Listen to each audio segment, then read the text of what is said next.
Hi there, and welcome back to the Energy Sector Heroes podcast. My name is Michelle Fraser, and every week I will speak with incredible people who share their lessons, experiences, and stories from their time spent in the energy sector. Hi there, and welcome back again to this week's episode. If you're new to the show, then please take a second to subscribe and even consider sharing the show with just one other person. This week I am joined by Rob Dolci. Rob is the head of operations, maintenance and improvement. Rob, would you like to introduce yourself, please? Yeah, Michelle, thank you for having me. Yes, currently doing this activity and ensuring that renewable assets are available. I've been with Enel for the past 6 years at this point. Prior to this job, I was on the development of storage solutions, EV charging solutions. And again, I joined some 6 years ago. I was always in the industrial automation fields. So prior to the renewable energy, in warehouse automation space, and prior to that in the automotive. So career started off in the north of England in the 90s and followed through from one company to another, always in the automation, robotics, and tech type of work. Okay, so I was going to lead into that. I was going to ask you how you got started off in the energy sector then. I think that I started off in the tire industry, which is completely different. And from there, the automotive, the robots that actually make the car. So very different. But when you look at it from a technology perspective, there's actually lots of similarities. In the energy sector, you have sensors, you have industrial computers, you have things out there in the field, be them big, huge towers or solar panels or EV chargers or smart meters that need to connect to the center or the cloud. And that type of control of the asset, the intelligence that you do on the availability of the asset, and even to the extent of machine learning used for forecasting and optimization applies in essence in very similar terms. So prior to joining Enel, I had done work in smart farming, smart agriculture.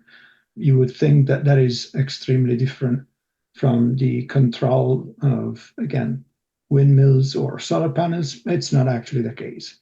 So once you work on industrial controls and this technology that relies on operating processing data in real time or quasi real time, there's actually lots of similarities. Of course, the goal of the product of the machine is very different, but the fundamental aspect of controlling its operation, making sure that it's available all the time, that it's run in the most efficiently way possible, actually is the same. And so that's something that I also bring to the table, and the ability to remember examples, problems solved in other industries, and see if that can help in sorting out new problems. So there's lots of similarities from a technology perspective. You touched on a really interesting point. Do you really think it's easy to troubleshoot from one industry to the next? Are the problems really the same?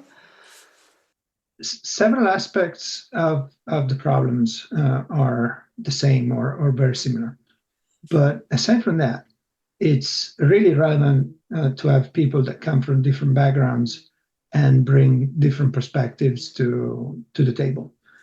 In ENL, I've had people that have done simulations and modeling in totally different fields before they approached us, before they came to work with us on the optimization or forecasting of the energy prices and stuff.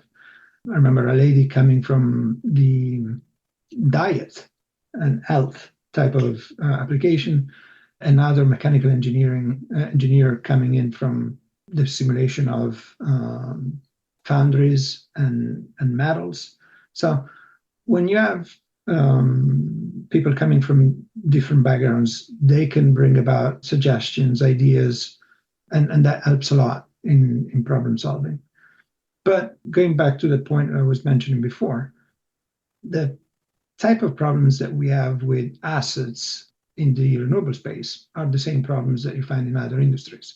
So you need to control that asset, you need to make sure that is available 24/7, and you need to predict the failure.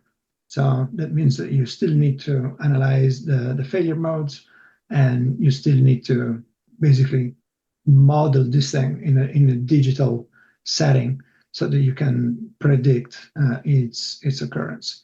And that is extremely similar whether you're talking about trains, machinery, cars, or something, robots, industrial robots. The fundamental math and system design principle remain the same. Okay. Do you really think that the principles of engineering remain the same in different industries, and are the skills really transferable? Yes. When, of course, all of us engineers study some fundamentals, right? So I was born, if you like, as an industrial, more in the mechanical engineering first. So I didn't do much chemistry for sure, that's for sure. But the way you get taught to solve problems is extremely similar. Today, I still teach class to some 55, 60 PhD students every year. And that allows me the chance to mingle with these students that are in the, I don't know, 28 to 45 years of age type of bracket. The majority are engineers, 10 architects, and 5 to 10 are doctors. And and I can definitely say that the engineers, regardless of their specialty, they all approach problems in the same manner. The architects slightly different, and the doctors different too. So today, when you think of artificial intelligence and we talk about inference, today the robot can do three types of inference, right? Deduction, induction, adduction. When you're dealing with architects, you can see them really well versed in adduction, in actually creating the problem more than splitting the air and more than solving it. You have the engineers more focused on a deduction type of inference where they go back to principles and they go from the problem to the root causes and proceed the normal way. And then you have doctors that also go from the case to the general rule and back. So it's interesting to me every year to meet with this group of people and see different professions tackle problems different. But I would definitely say that engineers, whether they are mechanical, chemical, electronics, this and that and the other, they all approach problems in a pretty consistent way. And that is, having worked internationally, that is across different countries too. So I've worked with engineers from all over the world, and I would say that the same is common, and not just here in the States, but when you're dealing with, again, engineers from other countries, the same principle applies. Okay. Of course, then as an engineer, you become, over the years, extremely knowledgeable about your specific field, but that does not that does yeah that does not play too much at all. So, what is the best way? I was going to ask you, maybe ask you in a different way. I was going to ask you, what advice would you give to the younger graduates? What is the best way to learn your craft as an engineer quickly, or is there any real Jumping, yeah, sure. to do that? Jumping into problems that other people cannot solve. So when I was a junior engineer in Carlisle in the UK, that was the time when in the tire industry we moved from putting solvent-based paint on the tires to water-based paint. And initially that was really complicated because the water-based paint on the very hot rubber would bubble up and would cause all sorts of issues.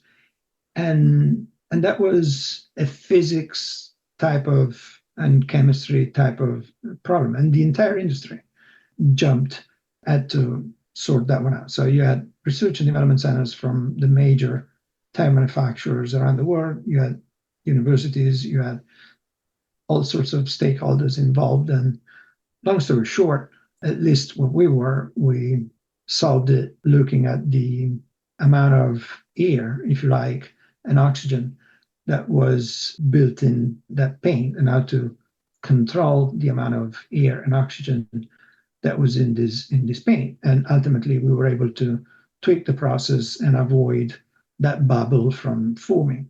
Now, of course, that type of problem bears no resemblance to what it is today with wind towers or solar panels. The principle there is to go into the physics or the chemistry of things, keep asking, why is that? Why is that? Why is that? Keep asking yourself, why is that? And eventually you get it through. And once you get that method through, whether you're working on a tire or on a welding robot or something else, is not actually too different. And so that allows you to move from one field to another if you want. And I think that for engineers, this is actually a very nice thing to do because, in essence, most of us that join engineering school want to solve problems. And so you get a chance to go across different fields and stay able to do that, which is very good. Okay, so what made you decide to become an engineer then? It, basically, it's even to this day, it's curiosity as to how everything works and why is that. Something that I keep asking and keep wondering, even outside of work, on all sorts of facets of daily life. So interested in understanding how thing works, and that's what led me to follow those type of studies first, and to pursue changes later in life when I felt I kind of knew enough of where I was, and I moved on to some other area where I wanted to explore more. That is also the reason why I moved into renewable energy. I thought that it merits to fight for climate change and everything. And I was seeing this clean tech, this new technology developing, and so I left the warehouse automation and came for this one. And it's nice to see that the fundamental aspect of most problems remains the same, even though the application is different. So that's why I joined engineering. That's why I change company every so often or change industry every so often to basically learn how things work and how to improve them in different fields. Do you think it's important to change companies every so often? No. I've got friends that have remained at the tire company that I was at soon after graduating, and they're super happy. They love it. They made a beautiful career there. And the same goes for other companies that I was at for a few years. I have a number of friends that are still there. And even where I am now, I have a number of colleagues who've been with the company for 25, 30 years. So I wouldn't recommend my way of doing as the way of doing things. So you can totally stay within a company for longer.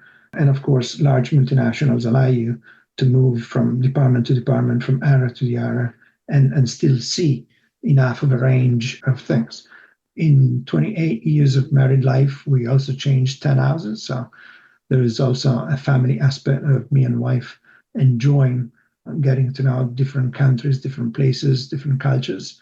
And so I was able to combine the family aspect, the professional aspect, and move around. So I wouldn't claim by any means that my strategy is anything special or anything. It just worked out well for me and for my family, and happy with that. And still have friends that have grown old, if you like, staying within one company, and they're happy as well. So I think that every student or young professional, they need to weigh the pros and cons of one and the other choice and decide based on how they feel best, and their family and their immediate family around them, because this type of path need to be managed with a sense of equilibrium. So doing it with your spouse, with your kids, it's really important. I think so too, actually. Do you think it's important in anyone's career to work abroad? I think so. One would need to bear in mind that every time that you move, whether it's country, company, or something, you'll be drinking from the fire hose for a while. In terms of there is so much that you need to learn, and there is so much tacit, if you like, tribal knowledge around that it's difficult to learn quickly anyway. So the when you move either country or company or both at the same time, you are facing a little time initially of huge workload, if not stress, and the importance of having a very balanced regime with your family, health, and everything is so that you know that when you're going to work, everything is safe and sound at home, and vice versa. Otherwise, sustaining the stress of a new company, new country, and having your family, your kids, your wife, your husband that are stressed out, that would be detrimental to your chances of doing well at the company. Okay, so you think, I see this as a trait that many people struggle to understand. Many times I see people that are really focused on their career, they take a route only to realize later that the long-lasting impact on their family life or health was worse than that they initially thought. And one needs to think about it sooner, well, before taking the plunge. Also, nobody thinks we're hardwired to think this way. Everybody is very optimistic, right? But if three of us sit around the table, one will die of heart attack. Well, of course, none of the three thinks that is going to happen to him, her. That's how our mind works. But when you're thinking of important decisions, it's relevant to look at statistics.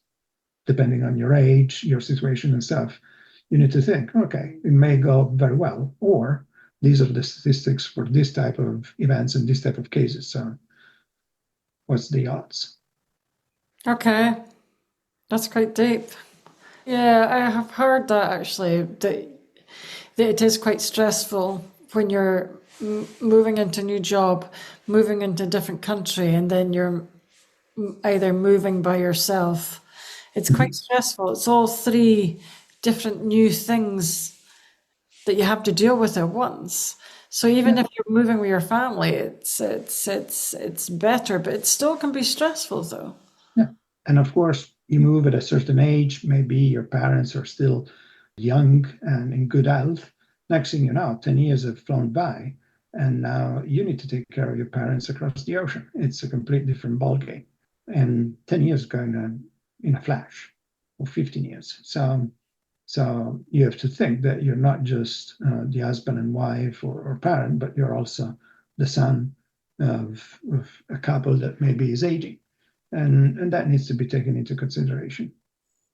I think I agree actually as well. The time can go past quite quickly, especially if you're just focused on your career.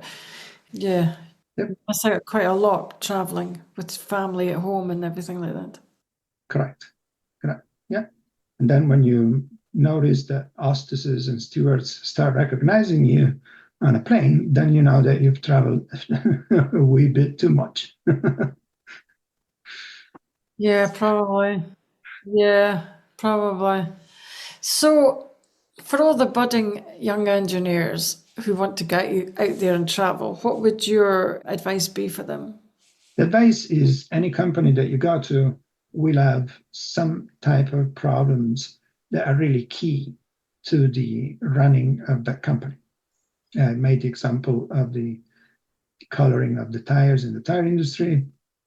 I can make the example of the availability of wind towers in the renewable sector. So many examples. It's important to join a company where you are not front and center, but you are very much involved with the key problems that need to be solved by that company. Because when that happens, then you tend to work with colleagues more senior than you that know what they're doing. And so your chances of learning on the job are really good.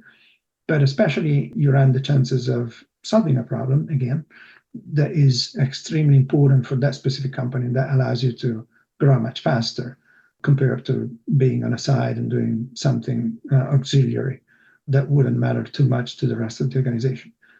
I would also recommend, having gone through that either early or later in life, you try out what it means to create your own company, get to the point of paying salaries to a bunch of people, and go, if you like, on the other side, the side that is the side of the entrepreneur. That to me is a really formative experience, because all of a sudden you are in charge, you are responsible for every single aspect. And it's the payroll, and it's the insurance, and it's the selling, and it's the operation, and it's this and that and the other. And of course, you're not prepared for that. You cannot be prepared for all of the aspects. So there's a huge difference between creating your own company and working in a large organization. In a large organization, you only need to focus on one specific thing, and everything else is taken care of by professionals of the other fields. There is the finance people, the HR people, the procurement people. They're all really good at what they're doing. And they're really good at that thing that they're doing, and they don't actually worry about anything else. So once you're an entrepreneur, you actually have to be like a broad spectrum antibiotic. You need to take care of all the aspects of the company, and it's your responsibility to pay those salaries every month. And I think that that may go extremely well. So you may exit with tenfold, hundredfold or something evaluation. It may go well in the sense that you create your own company, and you just live well off it, whatever. But even in the worst case, even if you go bankrupt or it doesn't go well, the learning that you do, the experiential learning that you do, is way better than any business case that you would ever do at any business school, because it's on your skin. It gives you some scars, but it's worth the exercise. Do you think so? Do you think it's better to fail and learn? Yeah, 100%. Once you get to see failure as another learning opportunity, it's worth doing, because that also changes the way you handle risk. If you evolve in a way that you just simply avoid risk, then you will avoid conflict. You will avoid. And sure enough, you'll be able to lead a very peaceful professional life behind some computer in some corner or something. But don't expect your career to progress much further, because if you don't take risks, you won't get any rewards. The two are strictly correlated. And so the experience of trying out being an entrepreneur, or trying out something and failing, is important in that aspect, because it gives you a much better attitude at taking risks and taking risks, which even in a very large organization, you still need to do daily. Well, or if not daily, certainly very frequently. So yeah, from a personal perspective, I would advise all younger grads and stuff to take the plunge, in a sense. Okay. So have you got any advice for the young graduates on how you would go about getting yourself a job? How would you know you were going into a job where you were going to be key to solving problems? Well, again, if you're a mechanical engineer or whatever, and you go for a company whose job is very much focused on what you've studied, on what is it that you're going to do, then you're in good shape. If you join an insurance company or an hospital, then you need to be really careful as to what you'll be asked to do, because if you're asked to do something that is just support function for that company, then you know already that company will not invest in that area too much, because anything that is support is driven towards efficiency. And so, in fact, I have met engineers that have worked at hospitals and stuff to make the hospital way more efficient than it was in the past. And their career did not progress too much because it was basically a cost containment exercise and job. Whilst the same engineer in an automotive, aerospace, manufacturing firm or anything else would have done much better because they would have created a product, created a new manufacturing process, would have done something that was key to that company. So, as much as possible, one, of course, cannot totally discard the support processes, but trying to work on the core competency of the company that you're joining is the best thing. Okay. So is it important when you go for an interview that you would have to ask the right questions about what the job would involve? Correct. What is the problem that you want solved? What problem would I participate in solving after, of course, the initial learning? And how do you see me growing in your company over the future? Of course, anyone that joins any company initially is learning or has to adapt and would be useful to some point. So after a few months or maybe a year or so for the junior, that's when they start being extremely productive. So yeah, I mean, for somebody joining now, those would be the question I would ask. Also looking at the chances of working with more senior people, diverse people, and changing jobs. So working on a project-based type of function so that I can accumulate as much experience as possible. Okay. So you did touch on something really, really important, actually. In the first couple of years of a graduate's working experience, do you think that they would contribute much because they're just learning on the job? Because you did say that after a few years they would then become more productive. Yeah, let's take an example that I've seen so many times. Let's say that I hire or you come on board as a software engineer, I don't know, doing Python, right? I expect you to come to work with some decent knowledge and base and foundational base of this technology, of this Python or whatever the technology is. And of course, I will make sure that you get to learn, you get to refine it a little bit better. I do not expect that you have any application knowledge, any process knowledge, any business knowledge of the application that we are developing and why is that we need Python. So I'm only too happy for you to learn that.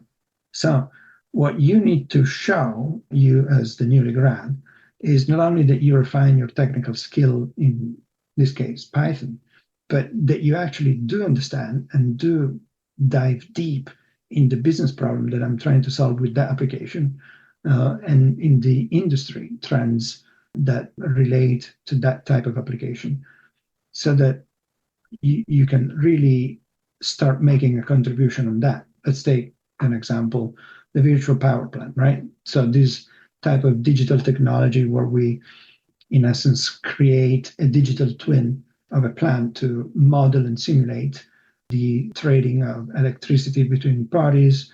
We can simulate, model, and execute the aggregation of different assets using electricity. And we can even participate in the market by aggregating different assets. Okay, so from a general perspective, a simple, if you like, IoT form type of application. So you, as a junior software engineer, of course, will refine your technical skill in Python. You will get to learn how the other software engineers, architects, network engineers operate in the development of that platform. You won't becoming a full stack developer all at once, but you will get to understand all the components of an applications come together and how an application needs to be run correctly in terms of efficiency and in terms of avoiding errors. And you will make a contribution pretty quickly.